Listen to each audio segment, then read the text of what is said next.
The Lowdown, audio downloads for life. The Lowdown, Business Etiquette Japan, written by Pernilla Rudlin and Rochelle Kopp, and presented by Trevor White and Lorelei King. Welcome to Business Etiquette Japan. In an easy-to-use Q&A format, we're going to give you the lowdown on how to do business with the Japanese, using cultural and social know-how to get the best results.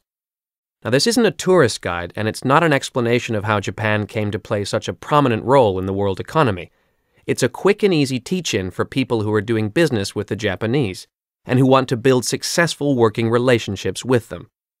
Although we'll include some cultural and historical background, our main focus will be the practical things you need to know, what to do and what to avoid.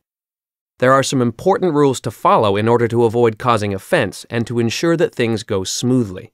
Despite what some would have you believe, there's nothing particularly mysterious or complicated about doing business with the Japanese. However, there are some differences from Western protocol and some sensitivities that you need to be aware of.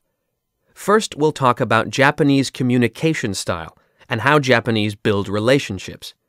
This is really the foundation for understanding what's important to the Japanese when working with others. We'll answer questions such as, how do I tell if a yes is a yes? And how do I disagree without offending? We'll discuss how to prepare for your trip to Japan, what to bring, what to wear, and what to do ahead of time. We'll also discuss how to handle those important first few moments when you meet the Japanese for the first time, so that you make a good first impression. This will include information about the important business card exchange ritual. Meetings and decision-making are key places where Japanese business behavior is quite different from the West, so we'll talk about what to expect there. You're likely to be doing a lot of socializing with the Japanese people you do business with, so we'll talk about how to handle social situations such as meals, golf, and karaoke. We'll also cover taboos and other things to avoid. Your interaction with the Japanese is not necessarily just going to be when you visit Japan, so we'll talk about how to host Japanese visitors in your office and how to ensure that your email correspondence is as effective as possible. Finally, we'll touch on some questions that Western women working with the Japanese often have, cover some do's and don'ts, and introduce some key phrases in Japanese that you'll want to know. Let's begin. Part 1.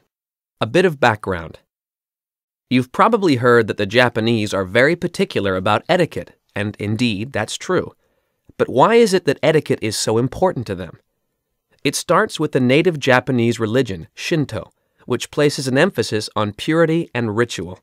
The Japanese language itself also emphasizes ritualized ways of speaking in certain situations. Then, as Japanese society evolved, a complex set of rules evolved that governed how people should interact with each other, and breaking those rules could even result in death, from a samurai's sword or through the obligation to commit ritual suicide. This was in part due to the influence of Confucianism, which emphasizes the proper display of respect between people of different ranks. Today, proper etiquette, as well as the general idea that there is a right way to do everything, is emphasized in the Japanese educational system. And when fresh graduates join Japanese companies, their orientation typically features intensive etiquette training on how to behave in business situations. All in all, this leads to a lot of consciousness among Japanese of the need to do things properly. Yes, I've heard that Japan is one of those countries where you have to be really careful about etiquette. Is it really so easy to cause offense?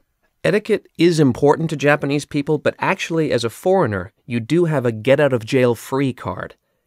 They're not expecting you to get everything right, and if you behave the way that you would if you were trying to be polite in your own culture, in general, just being modest, restrained, and sincere, you'll do fine. Don't be nervous. Try to relax and show them that you are a genuine and trustworthy person. This is the most important thing, ultimately, when trying to do business with Japanese people. But there must be some things that you really should avoid doing, or try to do, right? Yes, and we will cover those, don't worry. First of all, though, we need to go through some of the fundamentals of Japanese culture, the why of why Japanese pay so much attention to etiquette, the Confucian roots in Japanese society, the need for harmony, and the strong focus on relationship building and the group. Okay, so why is etiquette particularly important to Japanese people? Well, I mentioned Confucianism, which might be a bit confusing because Confucius was Chinese, not Japanese. But Confucian thought was introduced to Japan nearly 2,000 years ago and was heavily pushed from the 17th to 19th centuries by the Tokugawa shoguns as a way of trying to pacify and unite the country after a long period of civil war. Now, Confucianism isn't a religion, it's more of a philosophy, and one of the key elements